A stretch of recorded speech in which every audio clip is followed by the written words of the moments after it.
Olá, desde a Revolução Industrial, o mundo criou uma dependência absoluta do petróleo. E hoje, os países maiores exportadores exercem um grande poder nas relações internacionais. Para falar sobre a geopolítica do petróleo, o Opinião Pernambuco de hoje recebe Antônio Henrique Lucena. Ele é doutor em ciência política e professor da Universidade Católica de Pernambuco. Seja bem-vindo, professor Antônio. Muito obrigado, meu caro Valdir, pelo convite. É uma satisfação estar aqui conversando com vocês. Envio um abraço a todos que estão nos escutando. E então, professor Antônio Henrique Lucena, em que momento da história do planeta o petróleo passa a ter essa importância mundial? Valdir, uma das grandes dificuldades, né, da humanidade sempre foi gerar energia, né? Então, como é que isso poderia ser, em grande medida, aperfeiçoado ao longo do tempo, né? Então, se começou com lenha, né, nos tempos antigos e houve uma busca, né, por melhoramentos tecnológicos. E logo depois da invenção do barco a vapor, né, do motor a vapor, que necessitava de um aquecimento, isso gerou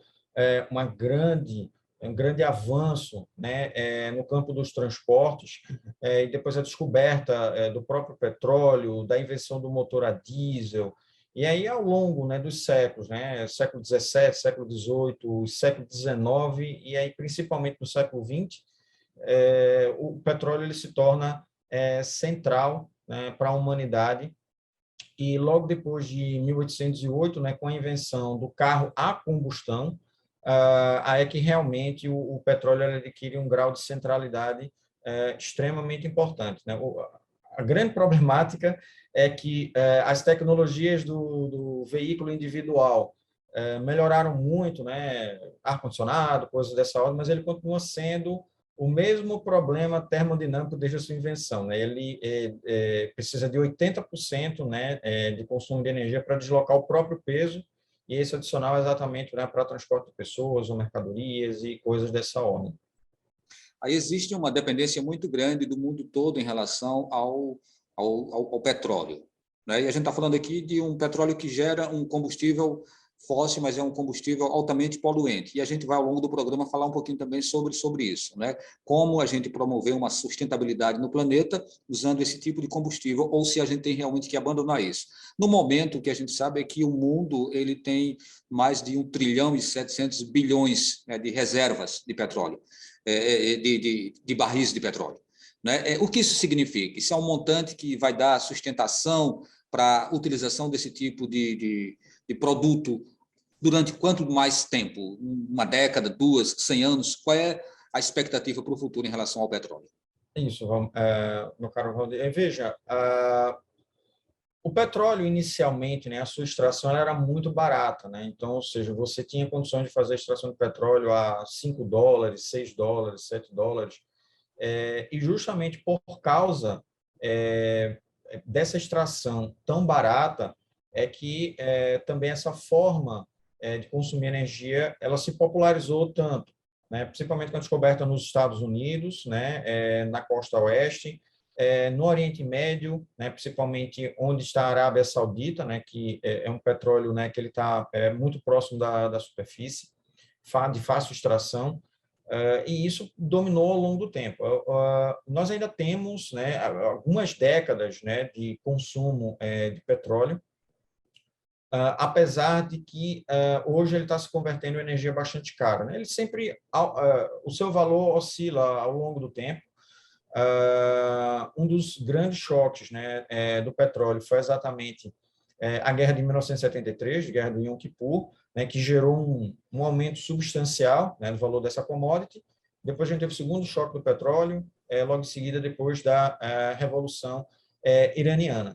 Então, teoricamente, a gente ainda pode passar algumas décadas, né, utilizando o petróleo. O grande problema é o problema que isso gera, né? Então, ou seja, será que a gente também tem algumas décadas do planeta Terra para aguentar tanta queima de combustíveis fósseis? Essa é uma indagação, porque o painel das Nações Unidas para Mudanças Climáticas coloca que o grau de concentração de gás carbônico na atmosfera está extremamente elevado. E nós já atingimos um ponto, né, que é chamado de a era do antropoceno, né, que o homem ele é fundamental justamente na sua intervenção na Terra, que a gente precisa mudar em grande medida esse paradigma. Então, o grande debate, né, não seria, né, exatamente, né, sobre a escassez do petróleo, né? Então, a gente tem exatamente algumas décadas aí. Mas como é que a gente consegue otimizar as energias renováveis, né, para justamente defender o planeta? Muito bem. A gente, embora a gente tenha essa compreensão, né, eu acho que a humanidade toda, pelo menos quem não está preocupado apenas com a questão do lucro, do dinheiro, né, pensa na sustentabilidade do planeta. Né? Enquanto isso, a gente tem essa realidade aí, que é uma realidade de destruição total. Mas, enfim, né, a gente estava falando aqui de uma quantidade aproximada de barris de petróleo hoje no mundo. E a gente sabe que para você ter o barril, você tem que ter uma reserva. Em termos de reservas, hoje, é possível que ainda haja muitas reservas não descobertas, né? E que isso pudesse dar sobrevida maior ainda a essa permanência desse tipo de combustível, do tipo de utilização do petróleo como é feita no século atual? Sim, as petroleiras, né, principalmente as grandes petroleiras, né, como é o caso da Shell, da Halliburton, a própria Petrobras, né, que também é uma grande petroleira, sempre estão investindo muito em inovação para a descoberta de novos locais com petróleo. Uma das grandes reservas que foram encontradas recentemente por causa desses avanços tecnológicos foi justamente o pré-sal, né, na costa brasileira. Só que o pré-sal ele é caro, né, para ser extraído, né, para ele ter algum tipo de viabilidade econômica, o preço do barril tem que estar acima de uns 40, US$ 45 nesse sentido. Então é provável que outras reservas, né, está se buscando bastante na costa africana, tá? Em outras localidades também da Ásia, a descoberta, né, dessas novas reservas para que possa também aí aumentar ainda mais, né, esse tempo de utilização. Mas as reservas atuais, elas são bastante grandes, né? A Arábia Saudita, né, que detém as maiores reservas, ainda tem bastante petróleo para ser utilizado. O próprio Iraque também, ambos na região do Oriente Médio. Recentemente, na Venezuela, se descobriu também ainda grandes reservas que podem ser exploradas, né? O grande problema é justamente a geopolítica de como é que você consegue articular todos esses processos.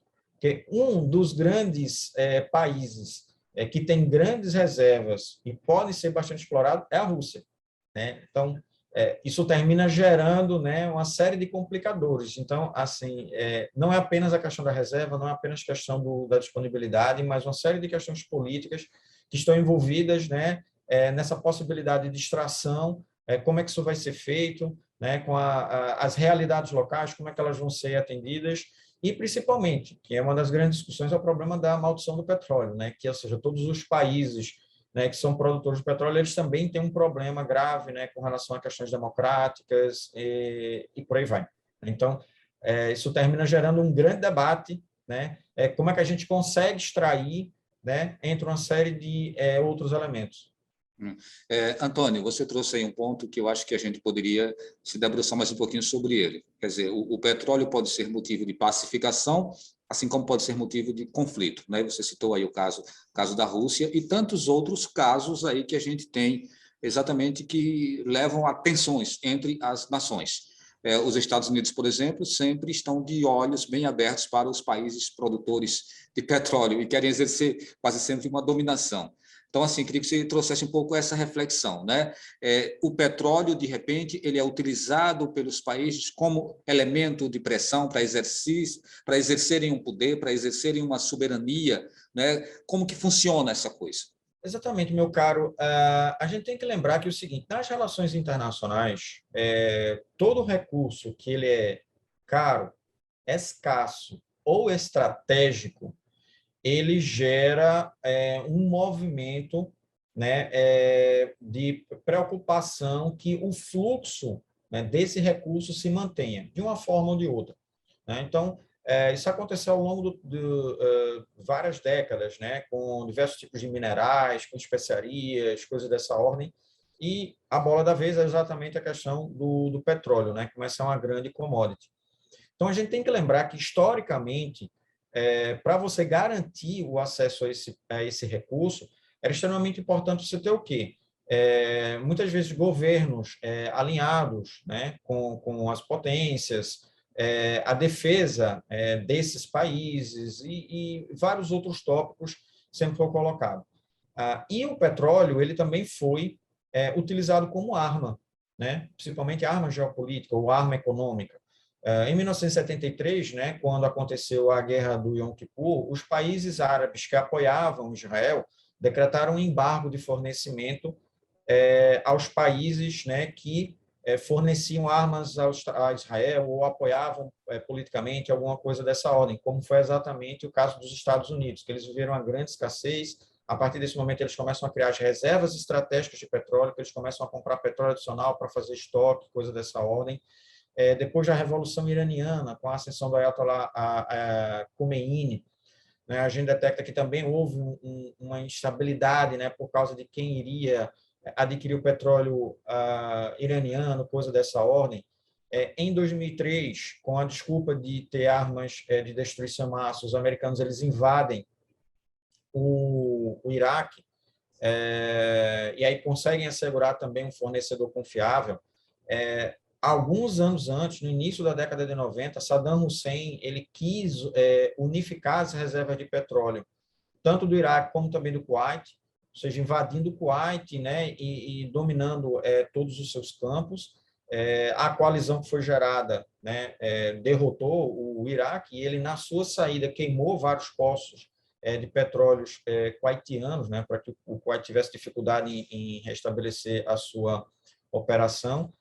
Recentemente, a China ela está fazendo um acordo com vários países ao longo do mundo, como o Sudão, buscando novos campos de prospecção, se aliar com a Nigéria, coisa dessa ordem, e até mesmo dar apoio operacional, né, para contra-terrorismo, Boko Haram, coisa dessa ordem, para justamente garantir um ambiente de estabilidade e de suprimento, né? Então, o que a gente também identifica é o seguinte, que a gente tem grandes produtores, mas também tem grandes consumidores. Então, esses grandes consumidores, eles influenciam muito na balança, né? Então, quais são os grandes consumidores? A gente tem o caso dos Estados Unidos, em primeiro lugar, a China já aparece em segundo como uma grande consumidora, depois nós temos Japão, União Europeia e até mesmo o Brasil aparece na sétima colocação como um dos maiores importadores dessa commodity, né? No caso do Brasil, a gente tem até um excesso de produção de petróleo, mas a gente não tem uma boa capacidade de refino, então a gente importa muito gasolina, coisa dessa ordem, que inclusive influencia, né, na dinâmica de preços aqui no Brasil. Então, os estados eles buscam exatamente ter todo esse tipo de cuidado, né, de apoiar, manter governos, né, alinhados de uma forma ou de outra, ou também se esses governos eles são muito resistentes, né, comum incentivo a golpes e coisa dessa ordem, justamente por causa de garantia de acesso a essa commodity, que é um recurso caro, escasso e estratégico. Ok, nós estamos conversando sobre a geopolítica do petróleo e o nosso convidado é o professor da Universidade Católica de Pernambuco, Antônio Henrique Lucena. A gente faz um intervalo e volta daqui a pouquinho.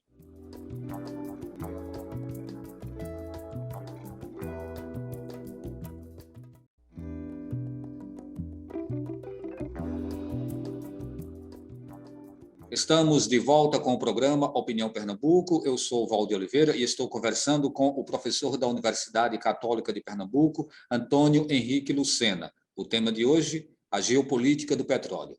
Professor Antônio, no bloco anterior você já falava um pouco sobre a realidade do Brasil em relação ao petróleo. Ou seja, nós temos um pré-sal, nós somos produtores e ainda assim nós somos um grande exportador. Você falou aí a sétima posição em termos de importação. O que acontece aqui no Brasil para que nós não tenhamos autonomia? Então, de uma série de questões políticas e econômicas, né, terminou gerando esse tipo de dificuldade. Lembrando que a campanha O Petróleo é Nosso, na década de 50, foi um marco extremamente relevante que levou à construção da Petrobras, que a gente tivesse autonomia e condições de explorar né, essa riqueza e que, principalmente, essa riqueza ela trouxesse benefícios para o país, também investimento em outras áreas, como educação, saúde, coisa dessa ordem. Então, ao longo do tempo, né, o Brasil fez grandes investimentos, né, tanto na produção, distribuição e coisas dessa ordem. No entanto, o Brasil ainda peca bastante na questão do refino, né, do petróleo, né? Então, lembrando que é o seguinte, petróleo não é apenas gasolina e diesel, tá certo? A gente tem uma série de outras questões também que envolvem a produção do petróleo. Então, borracha, plástico, coisa dessa ordem, né? Fabricação de pneus, etc. Então, tudo isso é feito, né, com petróleo.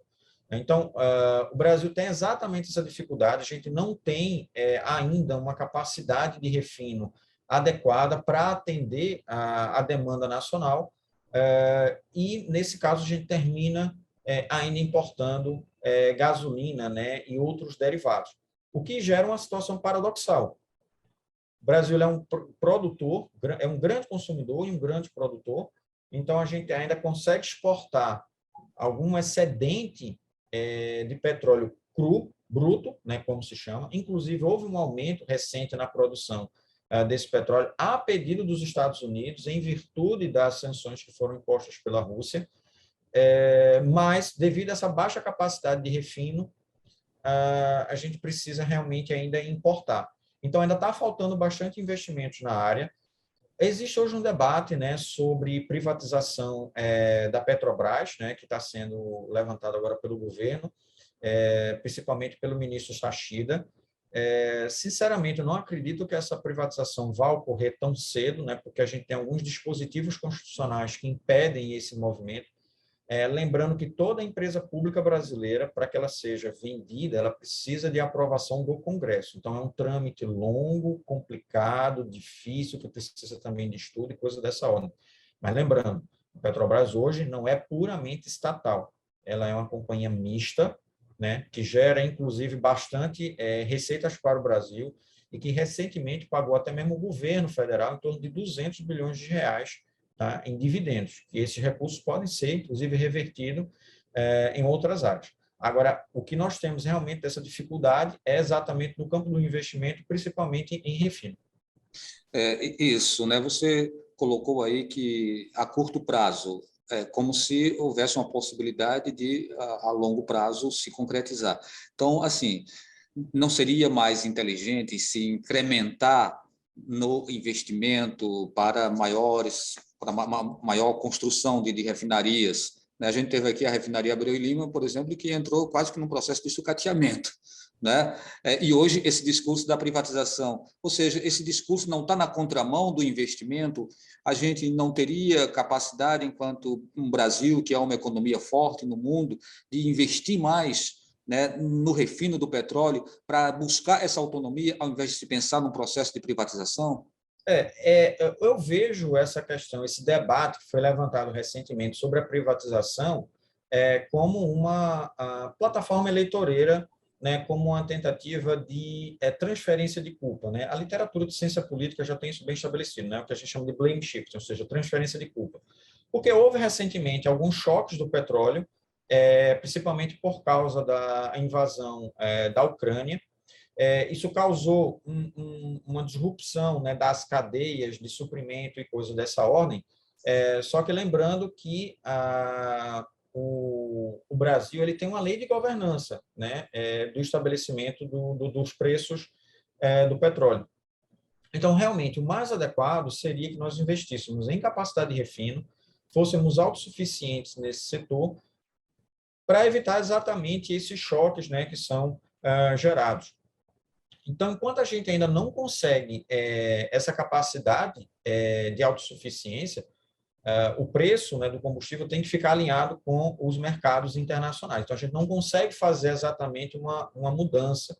Recentemente, o presidente Bolsonaro ele retira o ministro das Minas e Tecnologia, o Bento Albuquerque, introduz o Sachida, aí retira o presidente da Petrobras, etc. Tudo isso é um movimento de cortina de fumaça, né, de dizer que, olha, eu estou tentando mudar alguma coisa, estão tentando me sabotar e coisa dessa ordem, mas é basicamente uma estratégia eleitoreira que ela não vai ter mudanças palpáveis na prática exatamente por isso, porque o Petrobras ela tem uma lei de governança, né, que foi bem estabelecida, então, ou seja, a empresa ela tem que seguir, obviamente, os preços internacionais, enquanto a gente não tem realmente essa capacidade de refino, a coisa não vai mudar. Então, ou seja, a questão estrutural ela não vai sofrer grandes modificações. E, novamente, né, Brasil, esse debate de privatização é, novamente, uma tentativa de alterar o debate.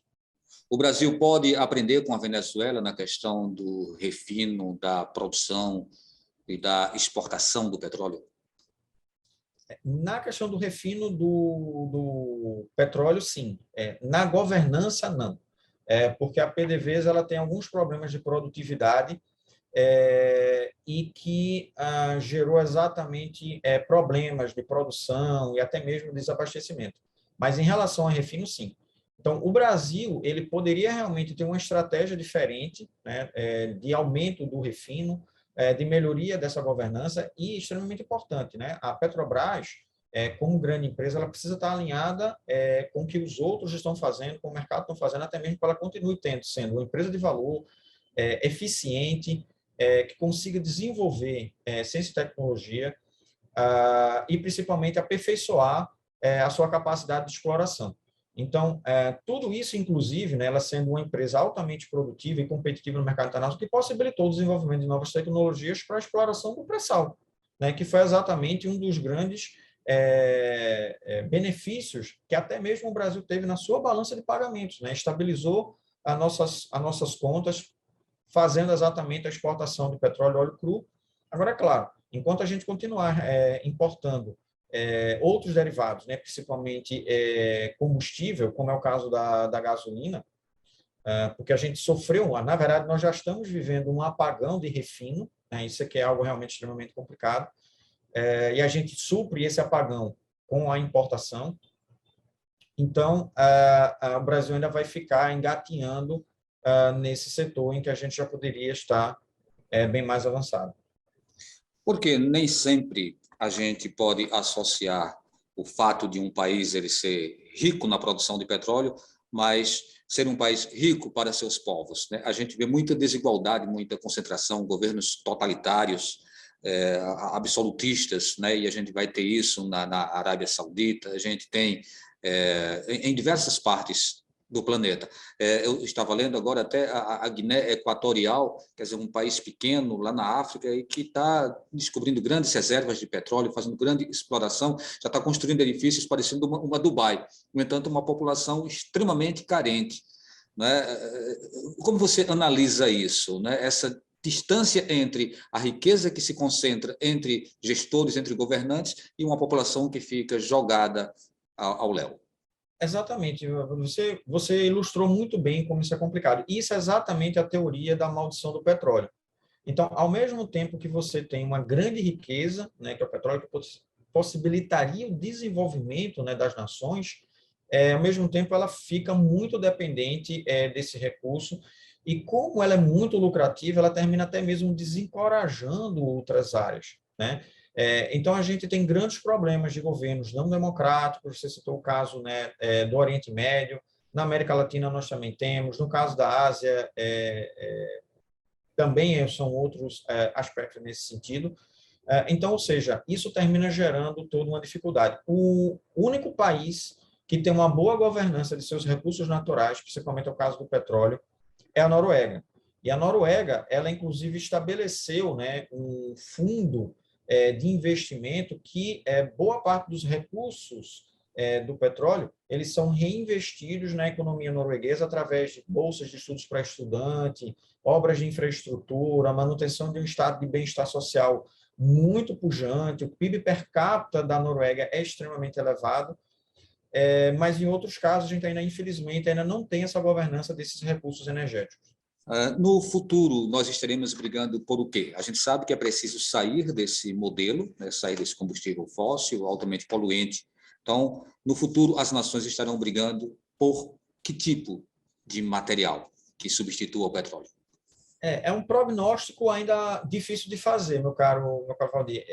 Mas o que é que a gente observa? Existe um movimento internacional para diminuir o consumo de petróleo. A própria União Europeia vai proibir carros a combustão de serem fabricados, né, nas próximas décadas. E isso deve ser substituído pelos veículos elétricos, né? E aí vai ser o grande debate que vai ser feito relacionado às baterias, né? Então, ou seja, a gente está trocando uma coisa, né, de petróleo, mas a gente precisa também de terras raras, né, uma série de minérios, principalmente na fabricação dessas baterias de íons de lítio, né, que todo mundo tem à mão com o celular, né, que também estão ocupando os carros, e o grande debate vai ser exatamente como manter esse fornecimento e a gente não trocar, né, 6 por meia dúzia. Né? Então, que, obviamente, a gente também tenha uma questão de reduzir as emissões de gás carbono na atmosfera, né, que a gente preserve o planeta, mas que, ao mesmo tempo, esse movimento ele não seja algo que gere a mesma dinâmica que também o petróleo termina causando. Ok, nós agradecemos a sua participação, professor Antônio Henrique Lucena, da Universidade Católica de Pernambuco, doutor em ciência política. O tema de hoje foi a geopolítica do petróleo. Nós agradecemos a todos e todas que nos acompanharam. A gente fica por aqui e se encontra em um próximo programa.